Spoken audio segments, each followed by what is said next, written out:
Welcome back to Sports Call here on Tiger 95.9. Ryan Lavoie, Brooks Childress, as we continue to have a lot of fun here at SEC Media Days 2026 in Tampa, Florida. We are now pleased to be joined by Jerry Humphrey III, reporter for AL.com, covering all things the Auburn Tigers. Jerry, good to have you on the program for the first time. How you doing? I'm well, man. I'm glad to be here with you guys. We've had a very busy week, as you have also. What have you made of the Auburn part of it? We heard from Coach Golesh, I know, at Ambush Monday night, and then on Tuesday here doing the car wash at SEC Media Days. Just what is the overall tone of this Auburn program right now? Yes, I think it's authenticity. I think just seeing how real, with the turnover of this group, just seeing how real the relationships are, how the cohesiveness of this group. It looked like all three of those guys genuinely look like best friends. And I think, in the NIL era of college football, you kind of need that in a group, and just with Alex Golesh talking about building the identity, building the culture, I can starting to see the change in that, and I would love to see how that translates on the field on Saturdays. Obviously, with bringing Byrum Brown down here, his quarterback from South Florida, someone he's worked with for a number of years. Of course, there's other components of this offense and this team that are from South Florida also. But what do you think it means to Byrum and to Coach Golesh to be working together here at Auburn, and what kind of start they can get the Alex Golesh tenure off to because of that? Yes, it's going to be huge. A lot of people kind of wonder how will that first year look and how important is the first year. I think it might be the most important year of his tenure because he has a quarterback that he's used to. You bring in a guy like Byrum who's proven that he can play, against SEC competition. Now he get to do it for a full season. I think, with that type of foundation, if it works, I think the Alex Golesh tenure can be a running train, and it could be a good era for him, honestly. You mentioned a little bit ago that the authenticity that Alex Golesh and the staff and the players are presenting out there. We just came off of, in Auburn, a head coach that was very transparent and maybe to a fault at points. Yeah. Why is the Alex Golesh transparency and authenticity different from the Hugh Freeze authenticity and transparency? Yeah, because it doesn't seem like it's forced, like it's natural. It's genuinely him. Alex Golesh is a very competitive guy. Like he doesn't, cut corners. He doesn't. It doesn't sound like a car salesman. He genuinely is a football guy. And I think with the way he's been able to be authentic with the Auburn family, you can kind of see how that's kind of like translated to his success on the field. And you see what he did at South Florida. A lot of people down here say he may have underachieved or he may have could have done more. But now that he has the research here at Auburn, I think we can kind of see what he was truly trying to build at South Florida here at Auburn. So, Jerry, when you're looking at both sides of the ball right now, obviously DJ Durkin being retained as defensive coordinator, but all these pieces from South Florida having worked with Alex Golesh at South Florida, do you feel one unit is ahead of the other at this point, and do you feel that would change over the course of the season? Yeah, what kind of stuck out to me was when Golesh was saying that he lets the defense go 100% against the offense. It kind of like shows that, the defense will always kind of have that edge over the offense, but I think it can change because it will just make the offense better. You're going against a top SEC team every single day. So when you start to match up against those Floridas of the world, the Georgias, the Alabamas, you won't be, kind of spooked at how a good SEC defense looks. So I think it's kind of a good thing that the Auburn defense is ahead of the offense right now because it's only going to make those guys better. Also defensively, again, with DJ Durkin having some retention of players, obviously a lot of portal guys also. You lose someone like Keldrick Falk up front and even Key-Rod Crawford. And, is there a level of concern about that defensive front just in terms of knowing that was probably the strongest unit? Maybe the DBs were last year, but at least from an NFL perspective, the defensive line, where do you think they're at right now? They're young, but I think the talent is there. I think, the spring game, we were kind of able to see how good they are. Golesh has been raving about Bryce Diaz. So I think, if he can, step up and be a breakout star, he can help out guys like Jared Smith, JJ Falk, kind of like come into their own. So I wouldn't say, there's a worry right there because the talent is there. It's just going to take development. And, once the Saturdays keep going week to week in the SEC, you guys are just naturally going to get better. First year of the 9-game conference schedule, Auburn. We've talked about it all offseason, all week long here at SEC Media Days. You can kind of break the schedule up into 3 different sections with the first 4 games. You look at some games you should win. You've got the big Florida game. You've got that tough middle section, and then a more manageable end of the season. What is your take on this first 9-game conference schedule for the Tigers? It's going to be interesting, when you play a team like Florida, LSU on your schedule, like.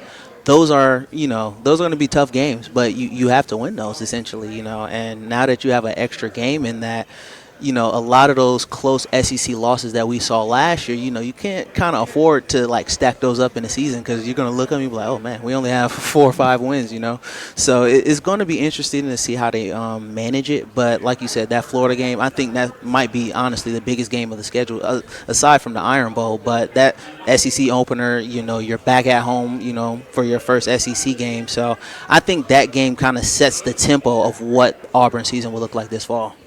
And this season seems to be set kind of into thirds. The first 4 games seem like they're not layups, but they're very doable. You could get off to the 4-0 start. Yeah. Then you have the next third that is kind of hold on to your butts. And then the final third, which is a few games that leading up to the Iron Bowl you expect to win, and then you, of course, have the Iron Bowl. Some people push back on are they really going to win 4 in a row and lose 4 in a row? I'm not asking necessarily for a prediction, but how viable is that possibility that Auburn runs the table in September but then loses all 4 in October? Yeah, I mean, it's very possible. You could kind of see like last year, even though they kind of started off like slower in SEC play, but they were in all those games. If those 1-score losses they had, if they won those games, Auburn would have been a bowl team. So you get to that middle stretch, those first 4 games, those will be important for Auburn to get because, if you drop one, go 2-2 in that stretch, you're still, in bowl eligibility. So I think, the way Auburn attacks those first 4 games, they're, playing hard-nosed football and they're gaining that confidence. I think that middle stretch won't be as difficult as people see.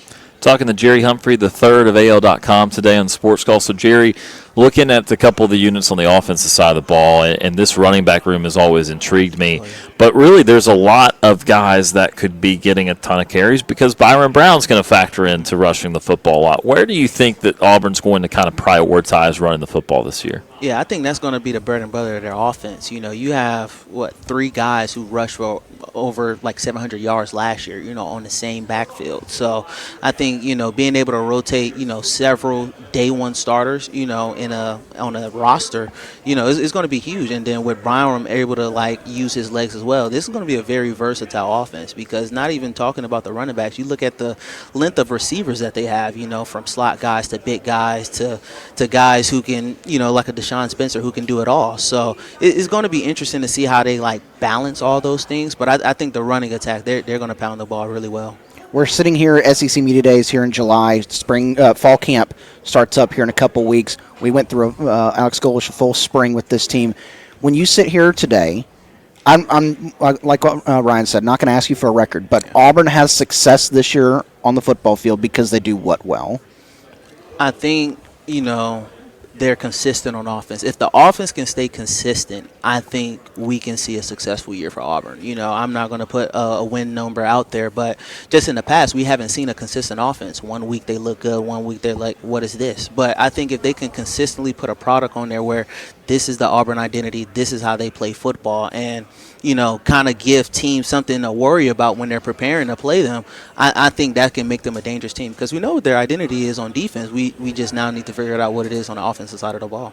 And that's something that Coach Golesh talked about in the main media room, I believe, on Tuesday was, trying to establish standards. Mm-hmm. And I think that quote got taken out of context by some because the way it was quoted by some made it feel like he was saying we don't really care as much about the record part of it this year. But at the same time, Jerry, I feel like, this team is trying to, again, rewrite so much of what's happened the last several years. And so, in your opinion, how viable is it to be able to rewrite your identity in year number one so that you can set up to talk about records in year 2, 3, and beyond? Yeah, it's huge. You know, you don't win on a football field if, you know, the team doesn't know who they are. They don't know what they want to accomplish throughout the year. And, you know, for a first year with all these new guys, you know, you only get one more year with Byrum Brown. So if you can establish that now,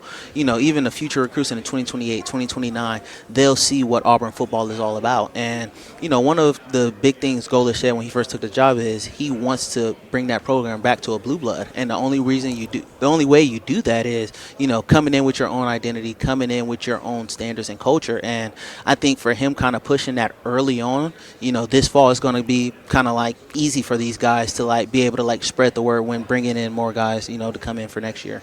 Jerry, it's been good to have you on for the first time. Before we get you out of here, just curious a little bit about your story and you kind of being one of the newer guys on the beat and covering the Tigers. What has that experience been like so far? Man, it's been amazing, you know, to kind of move to Alabama in 2023, kind of start off as a high school reporter before going into college. It kind of gave me like an advantage because I can remember, you know, covering guys like Ryan Williams, you know, Jalen Mbakwe in high school, you know, and Jeremiah Cobb even too, you know, he was from the Montgomery area. So kind of seeing them grow up and now be SEC superstars, it's been great. So, you know, joining the Auburn beat, kind of going through a coaching changes, you know, everybody kind of has that clean reset, you know, learning everybody getting sources. So it's amazing. I'm pretty excited for this era. Again, he is Jerry Humphrey III joining us today on Sports Call. And Jerry, plug what you got going on with AL.com, not only this week but in the lead up to fall practice. Yeah. Lots of content coming. One of my best stories this week, I kind of asked the guys what does the Auburn brand mean to them, and it is doing pretty well. So you guys could check it out on AL.com.